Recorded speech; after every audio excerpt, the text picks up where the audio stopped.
সোমবার গিয়েছিল কালীঘাট তৃণমূল। এবার বারুইপুরের নির্যাতিতার পরিবারের সঙ্গে দেখা করতে মঙ্গলবার সকালেই সেখানে পৌঁছল ঋতব্রত তৃণমূল প্রতিনিধি দলে রয়েছেন দুই সাংসদ সায়নী ঘোষ, কাকলি ঘোষ দস্তিদার এবং সদ্য মমতার হাত ছেড়ে বিদ্রোহী শিবিরে যোগ দেওয়া প্রাক্তন মন্ত্রী চন্দ্রিমা ভট্টাচার্য। নির্যাতিতার পরিবারের সঙ্গে তারা দেখা করেন, কিশোরীর বাবার সঙ্গে কথা হয়েছে তাদের।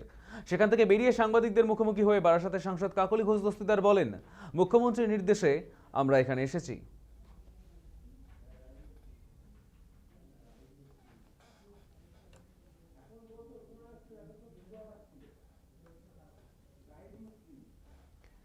আমাদের সঙ্গে এই মুহূর্তে টেলিফোন লাইনে রয়েছে আমাদের প্রতিনিধি জাহেদ মিস্ত্রি।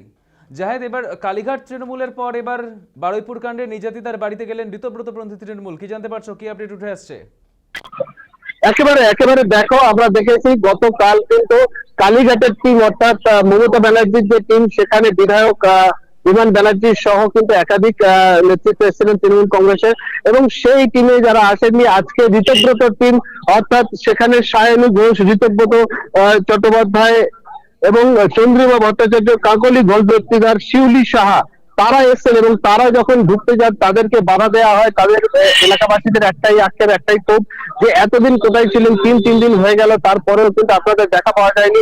এখানকার সাংসদ তা সত্ত্বেও কিন্তু আপনারা এলেন না, আপনারা কেন এত দেরি করে এলেন?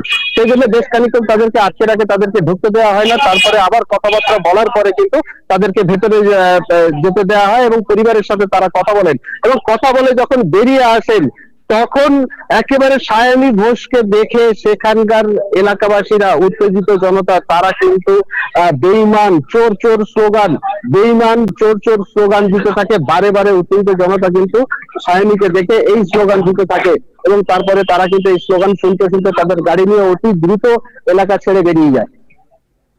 ধন্যবাদ জাহেদ।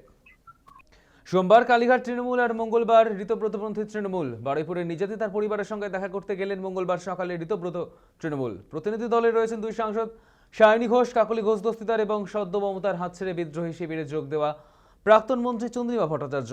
নির্যাতিতার পরিবারের সঙ্গে তারা দেখা করেন এবং কিশোরীর বাবার সাথেও তাদের কথা হয়েছে।